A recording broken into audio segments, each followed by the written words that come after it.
From the Weather NorCal Command Center, this is your morning update.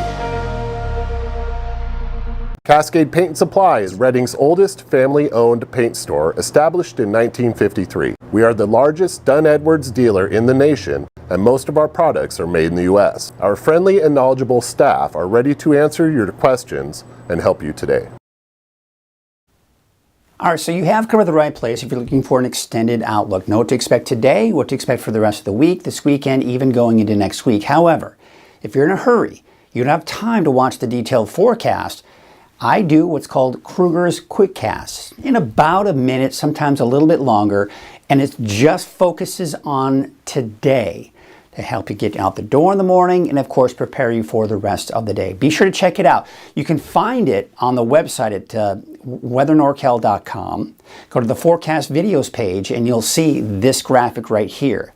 You can also find the same video from the free Weather NorCal app. Hey, by the way, from the app, Cynthia sent this picture of one of her favorite spots. This is her friend's property out in Bieber in the Lookout area. She said this is just a great spot to kind of hang out, relax, and enjoy, and you can see why. I want you to share your pictures, some of your favorite spots, sunset picture, sunrise picture, ways you're staying cool this summer, and you can do that by going to the free Weather NorCal app, and you can share it right from the app. That's the easiest way to do it. I get it right to my weather computer, and it's easy for me to share. So be sure to check that out. Send those photos. I'm going to try to make this a daily routine to share those photos, at least one, if not one or two. All right, here's a look at your weather headlines. One more day of this heat wave. We still have the excessive heat warning until about 8 o'clock tonight for most of the valley and the surrounding foothills. The cooling trend starts tomorrow. Not as hot for your Father's Day weekend, and looking at the long range, just doesn't look like we have much rain in the forecast. Now look at the record highs versus what we saw starting this week, right? So the high, we were just 1 degree shy on Monday of that record of 106 at 1994. Nowhere near the record yesterday's, but saw a high of 106 degrees.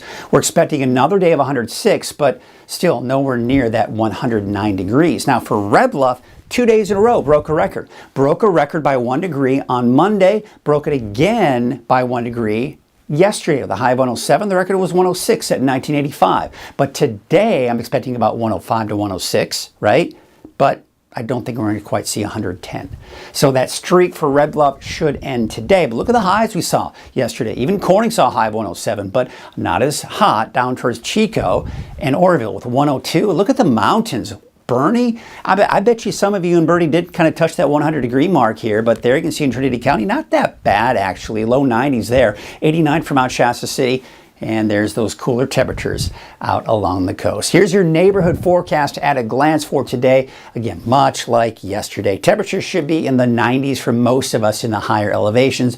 And of course, over 100 degrees in the valley. All right, so let's take a look at the winds. The wind's still a bit breezy out there this morning. You'll notice it heading out the door in the valley, and of course, not to mention along the coast. And then they kind of subside a little bit here midday before picking back up again later this afternoon. Still those gusty north winds along the coast. Let's take you into your Thursday morning, and you can see fairly calm winds, calming down even for the coast before we see them pick back up a little bit. But notice where the winds are coming in for the valley, mainly coming in from the south, westerly gusty winds off in the eastern mountains, and still those north winds here for the coast. So the humidity later on today down into the single digits for the valley, and then look at this, getting pretty dry off to the east as well. Taking to your Thursday, humidity increasing just a little bit of that marine influence coming in from the south, but not enough to really increase those humidity levels that much, and still fairly dry even off to the east. So when we look at the fire weather risk for today, we're actually in the high range even before midday. And remember, I was mentioning those winds will still be a bit breezy this morning, so we need to be aware of that if you're planning on mowing your dry grass today. Not a good idea to do that this morning because we do have that high fire danger.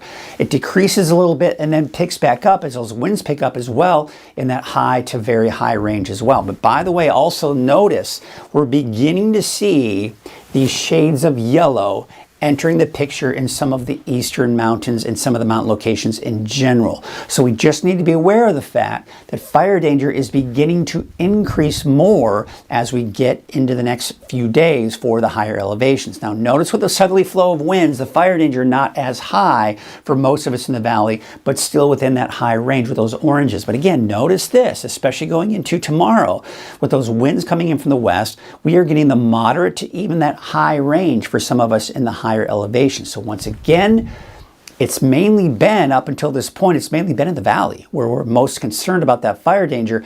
But here over the last few days and moving forward, we're beginning to see more and more of that fire danger increase for the higher elevations. That's because we're starting to see a lot of that snow melt move out of the area, and we're getting more of those grasses, and some of those grasses drying out already for some of those higher elevations. There you can see the drier conditions. We've got the sunny skies in store for us. The heat that we've been experiencing, this will be pushed to the south by this area of low pressure over the Gulf of Alaska.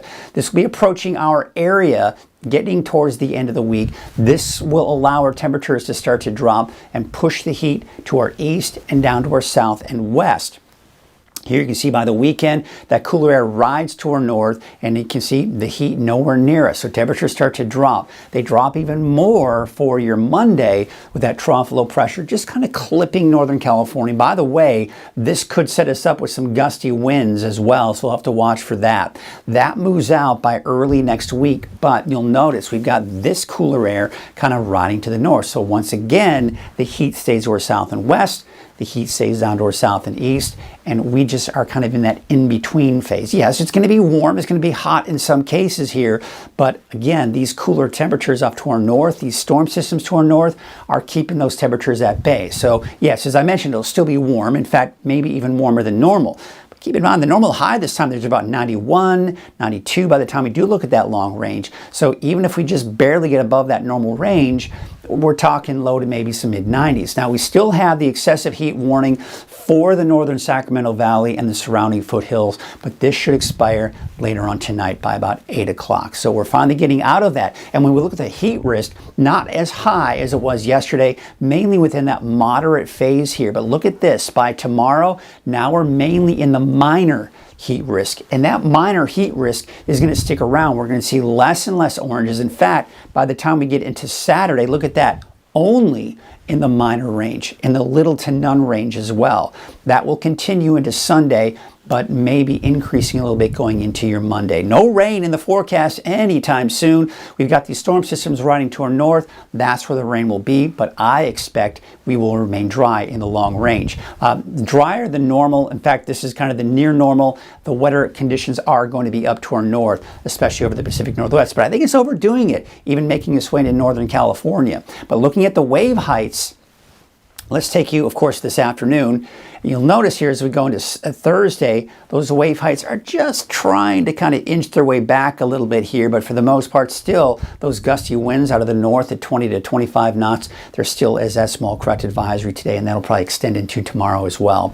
Here's your Trinity County neighborhood forecast, mainly in the 90s for your daytime highs, but there's the dip in the temperatures. We're in the 70s by Sunday and into early next week. Not bad, right? 62 degrees for Eureka, 68 degrees for Blue Lake today. Look for a high of 88 for Gas Key, 86 for Orleans, Hoopa about 89 and 90 in Willow Creek. How about Siskiyou County neighborhood forecast? Temperatures mainly in the 80s, although some of the warmer spots like Mount Shasta, 90, 92 degrees for McLeod, 93 in Dunsmuir, but some of those higher elevations to the north and east, those highs in the low 80s. Look at Mount Shasta. You're in the 80s by Friday, in the 70s by Saturday and Sunday. Your Modoc County neighborhood forecast, upper 80s, maybe some 90-degree readings there for some of us, like Alturas, you could touch 90, 91 degrees for Eagleville, and Fort Bidwell about 88 degrees. We take you down to the south into the eastern mountains, where temperatures are mainly in the 90s there. 95 Shingletown, almost 10 degrees cooler in Viola at 86, 95 in Paradise, and there's Janesville with a high of about 94 degrees. Here's your Valley neighborhood forecast brought to you by NorCal Tractor. Those temperatures mainly in the triple digits, but some of us may be able to dodge that triple-digit mark, like Biggs and Gridley. How about Paskenta, Elk Creek? Up north, though, not dodging that triple-digit mark. In fact, Lakehead's still pretty hot with 102, 101 for Whiskeytown, City of Shasta Lake about 105, 106 for Redding, and Red Bluff about 105 degrees. All right, there's a look at your 7-day outlook for Redding. We finally drop below 100 by tomorrow. And then temperatures can continue to drop for your Father's Day weekend. Low 90s, right around 90, give or take, for Sunday, Monday, and Tuesday. Everywhere I go, I'm riding with pride. I'm riding on my go-go. Watch me glide. Everywhere I go, I'm getting around. I'm riding on my go-go. All over town, I'm riding in style and feeling so right. It's easy to take and it's all so right. Everywhere I go, I'm riding on my go-go. Everything Medical, your mobility experts.